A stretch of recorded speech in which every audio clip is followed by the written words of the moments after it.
The throne room of the Empire was bigger than most cities. Giant pillars made of crystal reached up toward a ceiling that glowed with the light of captured stars.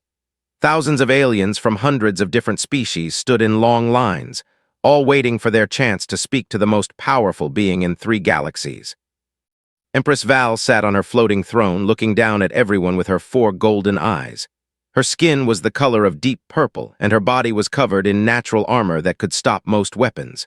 She had ruled for 300 years. She had seen empires rise and fall. She had watched entire species disappear from existence. Nothing surprised her anymore. Or so she thought.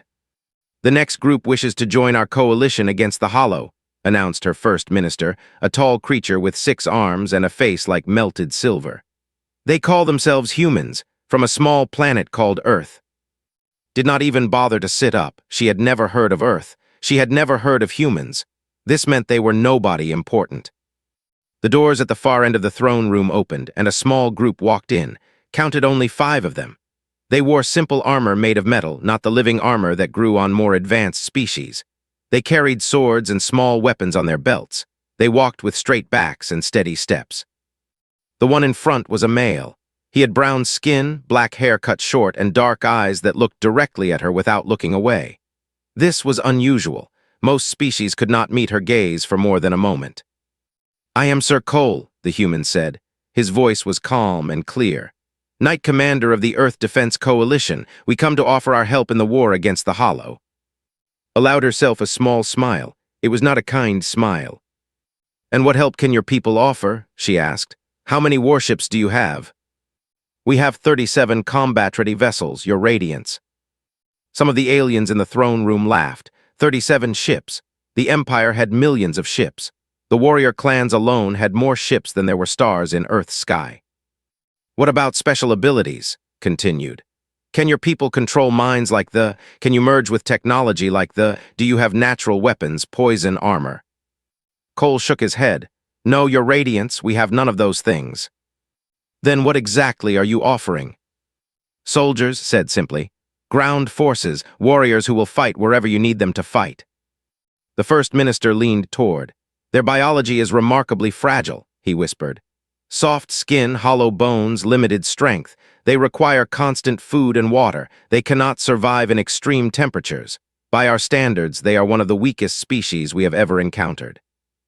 Looked at the humans again.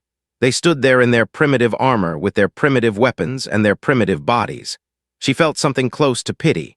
These creatures had traveled across the stars to offer themselves as soldiers, and they had nothing of value to offer. But the war against the Hollow was not going well. Every species, no matter how weak, could serve some purpose, even if that purpose was simply to slow down the enemy for a few minutes while better soldiers moved into position. "Very well," said. "We accept your offer. Your forces will be assigned to auxiliary support. You will hold secondary positions and provide backup for our primary forces." Everyone in the throne room understood what this meant. Auxiliary support was where you put soldiers you expected to die. It was the polite way of saying cannon fodder. Cole nodded. His face showed nothing. Not anger, not disappointment, not fear. "We understand Your Radiance," he said. "We will prove our worth."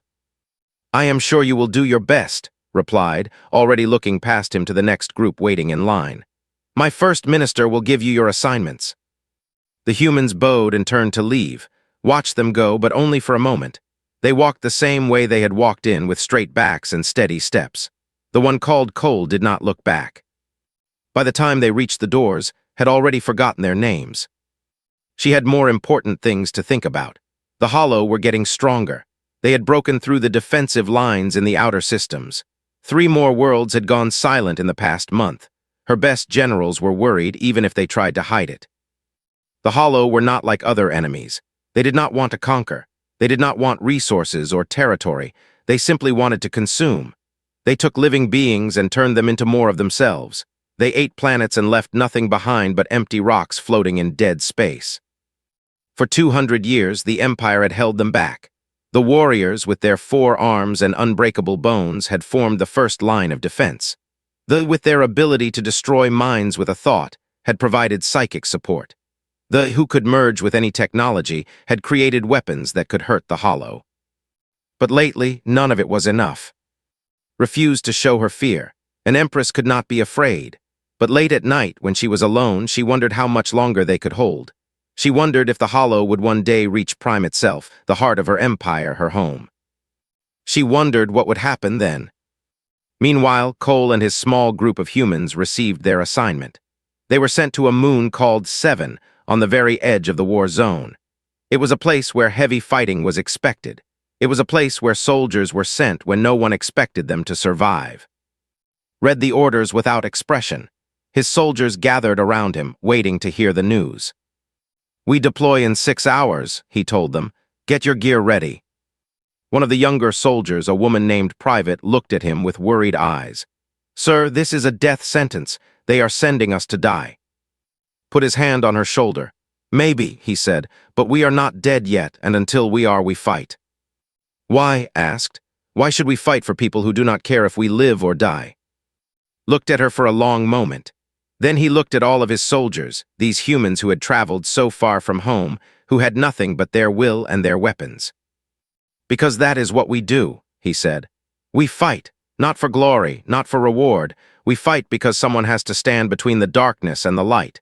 And humans have been doing that since we lived in caves and the night was full of things that wanted to eat us." He smiled, and there was something fierce in that smile, something that made his soldiers stand a little. "They think we are weak," said. "Let us show them what weak looks like when it refuses to break." The Hollow came to 7 on a Tuesday. Cole had learned long ago that the worst things always happened on ordinary days. There was no warning, no dramatic build-up. One moment the sky was empty, and the next moment it was filled with dark shapes falling like rain. The moon of 7 was a fortress world. It had thick walls, heavy guns, and 10,000 warriors who had been fighting the Hollow for decades. These were not ordinary soldiers. They were born for war. Their bones were harder than steel. Their forearms could tear apart metal. They feared nothing in the universe. The Hollow killed 3,000 of them in the first hour. Watched from his position on the eastern approach, a section of the defense line that no one cared about. His 400 humans were spread out along a rocky ridge, armed with weapons that the other species considered toys. They watched as the main battle turned into a disaster. The Hollow were terrible to look at. They had once been living creatures from dozens of different species, but the Hollow infection had changed them. Now they were something between machine and monster. Metal grew out of their flesh. Their eyes glowed with a cold blue light. They moved in perfect coordination, like fingers on a single hand. When they attacked them, the Hollow adapted.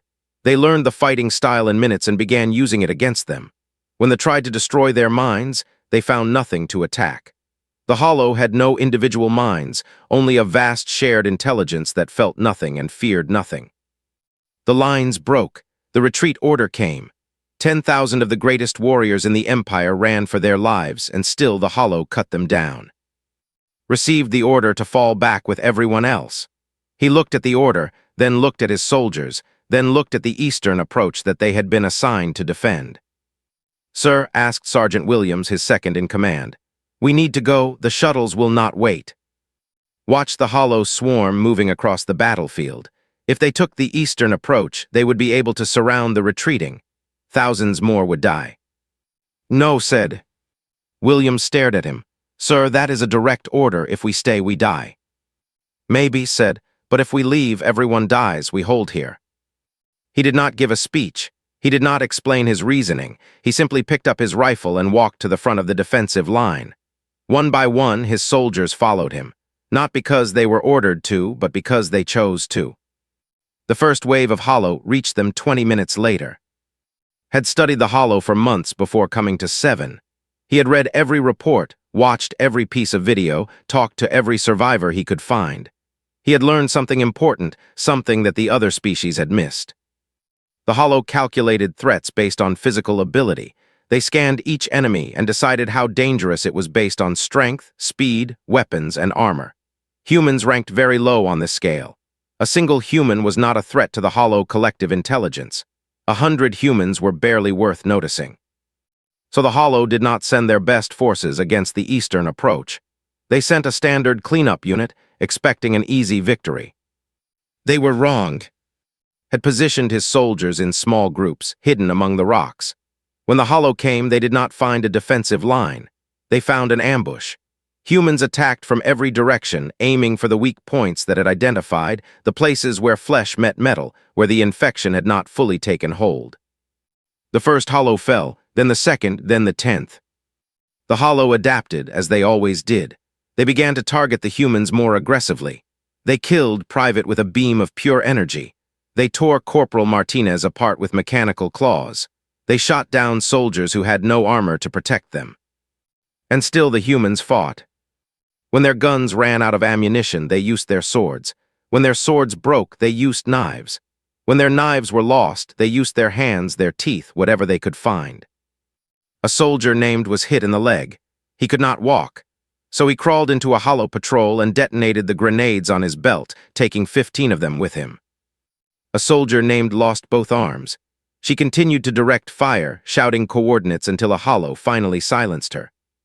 A soldier named was captured and began to be infected by the Hollow. Before the process could complete, he triggered the poison capsule hidden in his tooth, destroying himself and the infection before it could learn anything from his mind. The Hollow had never seen anything like this. Their calculations kept failing. They predicted that the humans would retreat when their losses reached 30%. The humans did not retreat. They predicted the humans would surrender when they were surrounded. The humans did not surrender. They predicted the humans would break when their commander was injured. Cole took a blade through his shoulder in the 5th hour of fighting. He pulled it out, wrapped the wound with a strip of cloth, and kept fighting. The Hollow did not understand. Their entire existence was based on logic, on calculation, on cold efficiency. The humans were not being logical. The humans were not being efficient. The humans were throwing away their lives for a position that did not matter, for people who did not care about them, for a war that was already lost. It did not make sense. But the Eastern approach did not fall. Hour after hour the humans held. They bled, they died, they screamed in pain, but they did not break. The Hollow kept sending more forces, kept trying new tactics, but nothing worked. The humans adapted too, in ways the Hollow could not predict, because human adaptation was not based on logic. It was based on something else, something the Hollow had never encountered. It was based on spite. 19 hours after the battle began, Empress received a report on her flagship. The had evacuated. The had evacuated. Every species had evacuated. 7 was lost. Except for one small section. "Your Radiance," her communications officer said, his voice confused. "We are receiving a transmission from the surface. It is from the human forces." Frowned, "The humans, they are still alive." "Not just alive, Your Radiance. They are still holding their position. The Eastern approach has not fallen." Stood up from her command chair and walked to the main display. She looked at the tactical map, at the small dot of green among all the red.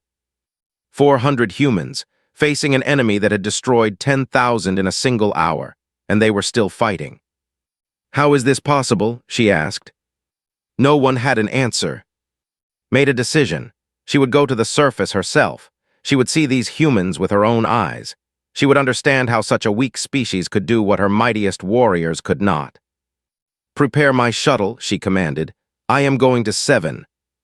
Her guards protested. Her advisors begged her to reconsider. An empress should not risk herself on a battlefield. But was no longer thinking about risk. She was thinking about the humans, those soft, fragile, insignificant creatures she had dismissed without a second thought. She was beginning to suspect that she had made a terrible mistake. The shuttle landed in a field of bodies. Empress stepped out into a world of smoke and fire and death.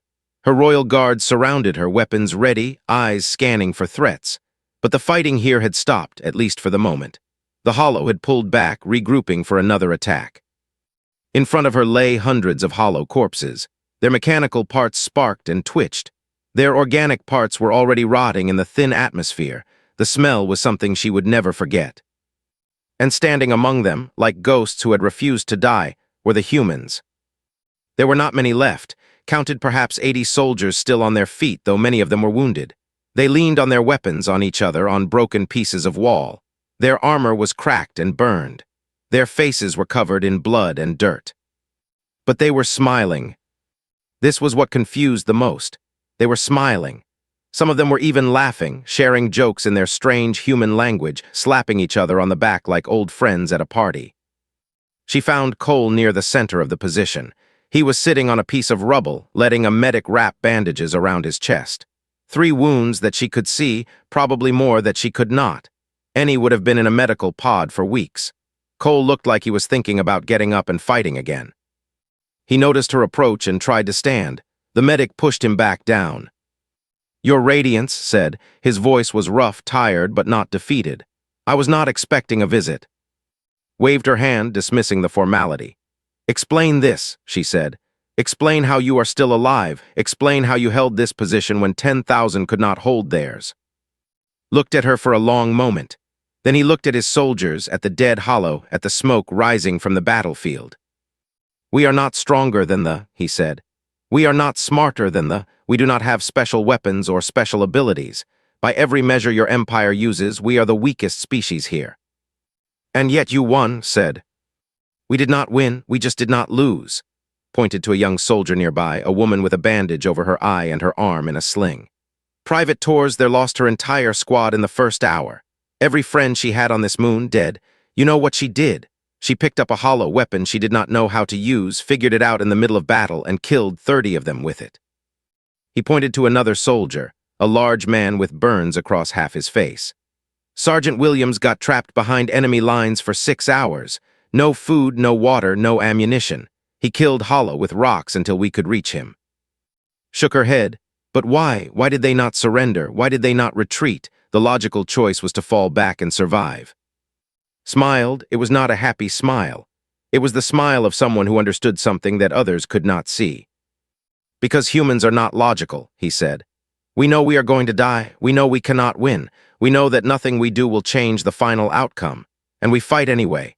We fight because giving up feels worse than dying. We fight because we are too stubborn and too stupid and too angry to stop." He stood up, pushing away the medic who tried to stop him. He took a step toward, and for the first time she felt something strange. Not fear exactly, but something close to it. An awareness that this creature in front of her was more dangerous than he appeared. "The Hollow calculate threats based on physical ability," said. "They scan us and see weak bodies, limited strength, no natural weapons. They compute that we are not dangerous. They are wrong." "What do they miss?" asked. "Everything that matters." Picked up his sword from where it lay on the ground. The blade was chipped and stained, but he held it like it was the most precious thing in the universe. "They miss that humans have been fighting things bigger and stronger than us since the beginning of our existence. They miss that we survived ice ages and famines and plagues and wars that should have destroyed us 100 times over. They miss that we do not calculate our actions based on probability of success."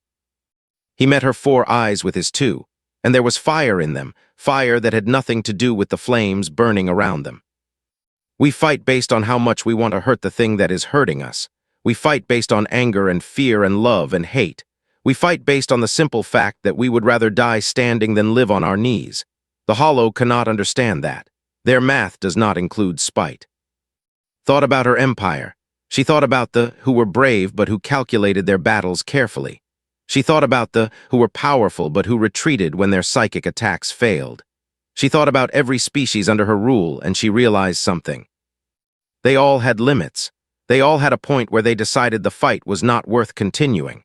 They all made reasonable decisions about when to advance and when to retreat. Humans did not seem to have that point. "Your people are insane," she said.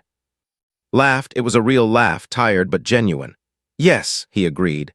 "We absolutely are, and that is why we are still standing here and your warriors are not." Around them, the human soldiers were already preparing for the next attack. They checked their weapons, helped their wounded friends into defensive positions, ate small bits of food from their packs. They moved like people who expected to die but had decided to have a good meal first. Watched them and she felt something shift inside her. For 300 years, she had judged species based on their physical abilities, their technology, their resources. She had placed humans at the bottom of the list, barely worth noticing. She had been blind. "What do you need?" she asked. He looked surprised. "Your Radiance. To hold this position, to win this battle, what do you need?" Thought about it, then he smiled again, and this time it was the smile of a wolf seeing prey. "Just keep the shuttles ready," he said. When we break them here, we will need to chase them. And your radiance, I would like my soldiers to be listed as regular forces, not auxiliary support. If we are going to die for your empire, we should at least die with our proper rank." Nodded, done, what else? Nothing else, just stay out of our way and let us work. The Empress of 3 galaxies, the most powerful being in known space, had just been told to stay out of the way by a creature she had considered barely more than an animal. And somehow, she did not feel insulted. She felt something closer to respect. "Very well, Knight Commander," she said. "Show me what humans can do."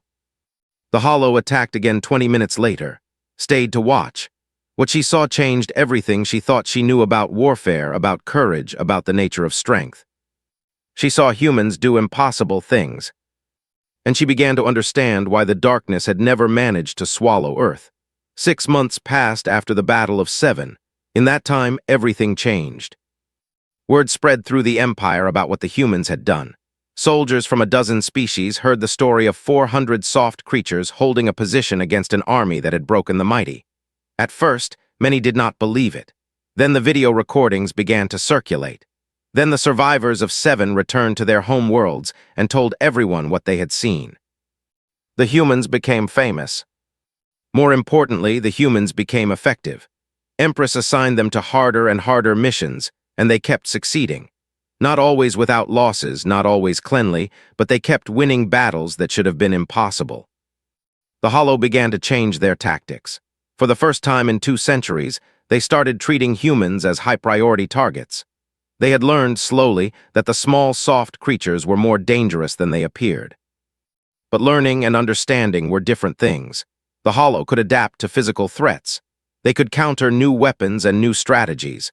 What they could not counter was the fundamental nature of humanity, the willingness to sacrifice everything for victory. Then came the day that everyone had feared, the day the Hollow reached prime. Was on her when the news arrived. 3 Hollow Hive fleets had broken through the outer defenses. They were heading straight for the heart of her empire, the planet where her species had first evolved, the place where 30 billion lived. Her admirals gave her the projections. 6 hours until total defeat. The fleets in orbit could slow the Hollow down, but they could not stop them. Once the Hollow landed, nothing could save the planet. Cole arrived at the palace 2 hours after the announcement. He was not alone. Behind him stood 5,000 human soldiers, every human fighter in the sector. They had come on their own without being asked, without being ordered. Knight Commander said, "You should not be here. Your people should evacuate while there is still time." Shook his head. "We did not come to evacuate your radiance. We came to fight. This is a battle we cannot win. The numbers are too great. The Hollow will overwhelm any ground defense we put up." "Probably," agreed. "But we want the forward position anyway." Did not understand. The forward position, that is where the first Hollow landing forces will touch ground. Everyone in that position will die. "We know." The Empress stared at the human in front of her. She had come to know him well over the past 6 months. She had seen him fight, seen him lead, seen him do things that all logic. But this was different. This was asking his people to commit suicide. "Why?" she asked. "You have no obligation to us. We treated you as expendable. We gave you the worst assignments, the most dangerous missions. We let your people die while we protected our own. Why would you sacrifice yourselves for us?" Was quiet for a long moment. When he spoke, his voice was soft, almost gentle. "Because someone has to stand in the gap," he said. "Because if we do not fight here, the Hollow will sweep across this world and kill everyone on it. Because I have seen children playing in your parks and families eating dinner together, and they deserve to live just as much as any human family." He stepped closer to her and saw something in his eyes that she had not seen before. Not anger, not determination, but something deeper, something that looked almost like love. "We fight because that is what humans do," said. "We have always stood between the darkness and the people who cannot protect themselves. We did it on Earth for thousands of years, protecting each other from things that wanted to destroy us. Now we do it here for you, for everyone." Felt tears forming in her 4 eyes. She had not cried in 100 years. "You will all die," she whispered. "Maybe," said, "but we will buy you time, time to evacuate the children, time to save the people who can still be saved. Time is the most precious gift we can give." He reached out and took her hand. An empress and a soldier, standing together in a palace that might soon be ash. "Keep the light on for us, your radiance," said. "Whatever happens, keep fighting, do not let them win." The battle began 3 hours later. The hollow came down like a storm, thousands of landing pods falling from the sky. The defense forces met them in orbit and on the beaches, fighting with everything they had. But the hollow were too many, too strong, too relentless. The forward position was exactly where had predicted it would be. A valley on the edge of the capital city, the place where the main hollow force would pass on their way to destroy everything. 5,000 humans waited for them. Had spent the 3 hours preparing. He had studied the terrain, positioned his soldiers, set traps and ambushes and surprises. He had done everything a commander could do, but he knew it would not be enough. The math was simple, 5,000 against 500,000. There was no trick clever enough to overcome those numbers. But humans had never been good at math. The first wave hit them at sunset. The sky was painted orange and red, beautiful and terrible as the hollow came screaming across the valley. They expected easy prey. They expected soft creatures who would break and run. They found something else. They found humans who had dug into the ground and refused to move. Humans who fought with guns and swords and bare hands. Humans who died and were replaced by other humans who kept fighting. Humans who laughed in the face of death because they had already accepted it. Hour after hour the battle raged. The hollow kept coming. The humans kept dying, but the line did not break. Fought at the front as he always did. He killed more hollow than he could count. He took wounds that should have killed him and kept standing. He watched his friends die around him and did not stop. 7 hours into the battle, a hollow blade caught him in the chest. He fell, blood pouring from the wound. His soldiers tried to pull him to safety, but there was no safety. There was only the line and the enemy and the choice to stand or fall. Chose to stand. He propped himself against a broken wall, holding a detonator in his one good hand. Strapped to his chest were enough explosives to destroy everything within 100 meters. Around him lay the bodies of hundreds of hollow, killed by his sword, his gun, his bare hands. And then something happened that had never happened before. The hollow stopped. Not retreated, not regrouped. Stopped. Thousands of them frozen in place, their cold blue eyes fixed on the dying human who refused to die. The battlefield fell silent. Looked at the hollow army in front of him. He was dying, he knew that. His blood was pooling beneath him and his vision was starting to blur. But he could still see them, still feel their attention focused on him. "That is right," he whispered, his voice barely audible. "Look at me, look at what one human can do. Now imagine 1,000,000,000 of us." The hollow did not move. Their hive mind was processing something new, something it had never encountered in 2 centuries of war. It was processing fear. They had seen the humans fight. They had watched them die over and over and keep coming. They had calculated and recalculated, trying to understand how such weak creatures could cause such damage. And now, finally, they understood. Humans were not dangerous because of their bodies. Humans were dangerous because of their souls. Because they would never stop, never surrender, never accept defeat. Because killing one human just made the others angrier. Because the species that had crawled out of caves and conquered a planet was not going to be stopped by something as simple as death. The hollow were afraid. And in that moment of fear, the battle changed. The reinforcements arrived. The orbital bombardment finally found its targets. The defense lines that had been crumbling suddenly held firm. Because the humans had done something no one else had managed to do in 200 years of war. They had made the monsters hesitate. Empress ran across the battlefield. She had never run before, not in 300 years of life. Empresses did not run. Empresses walked slowly and with dignity, surrounded by guards and servants. But was running now, her royal robes torn and dirty, her guards struggling to keep up with her. She had seen the moment when the hollow stopped. She had watched on her tactical display as the great swarm of death simply froze in place. And she had known, without anyone telling her, that Cole was at the center of it. The fighting was still going on around her. Hollow and forces clashed in the streets, in the buildings, everywhere. But did not care about any of that. She cared only about reaching the forward position, about finding the human who had done the impossible. She found him where she knew she would, propped against a broken wall, surrounded by dead hollow, holding a detonator in his remaining hand. His other arm was gone, torn away at the shoulder. His chest was covered in wounds. His face was pale, so pale the blood drained out of him and pooling on the ground. But he was still alive, still breathing, still watching the hollow army that stood frozen just beyond the perimeter. Said, falling to her knees beside him. He turned his head to look at her. His eyes were clouded with pain, but he still managed to smile. "Your radiance," he said. "You should not be here. It is not safe." "I do not care about safe," looked at the hollow, at the thousands of killing machines standing perfectly still. They stopped. Why did they stop? "They are afraid," said. His voice was barely a whisper now, each word taking effort. "They finally learned what fear feels like." Looked at him, at this dying creature who had done what her greatest warriors could not. How did you teach them to fear?" Coughed and blood came out of his mouth, but he kept talking because that was what humans did. They kept going until the very end. "We showed them what we are," he said. "Not our bodies, not our weapons, our spirits. The part of us that refuses to quit, that would rather die than surrender. They had never seen anything like it. Their calculations cannot account for a species that fights harder when it is losing." He lifted the detonator slightly, showing it to her.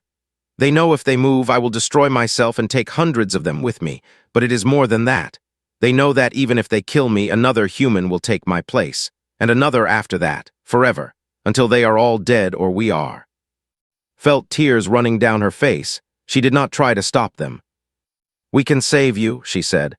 "I have the best medical technology in the galaxy. Please let me help you." Shook his head slowly. "It is too late for me, but it is not too late for your people. Look." He pointed toward the horizon, turned and saw something she had never expected to see. The hollow were retreating, not just here but everywhere. Across the entire planet, across the entire system, the hollow forces were pulling back. "They are running," she breathed. "Yes," smiled, and there was triumph in that smile despite the pain. "For the first time in 200 years, they are running, because they finally understand that this galaxy will not be easy to take. That for every world they consume, there will be humans standing in their way, and humans do not give up." Knelt closer to him. Without thinking about protocol or tradition or what an empress should do, she lifted his head gently and cradled it in her lap. "Your people will never be forgotten," she said. "Everything you have done, everything you have sacrificed, it will be remembered forever. I will make sure of that." "I do not need to be remembered," said.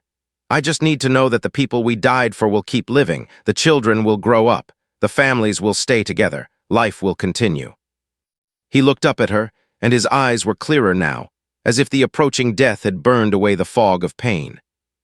"Promise me something, your radiance." "Anything." "When this war is over, and it will be over, do not forget what you learned today. Do not judge species by their bodies or their technology. Judge them by their hearts. The smallest creature can be the bravest. The weakest hand can hold the strongest sword." Nodded, unable to speak. "And one more thing," said. His voice was fading now, getting softer with each word. "Tell Earth what happened here. Tell them that their knight did his duty. Tell them that humans held the line." "I will tell them," promised. "I will tell everyone."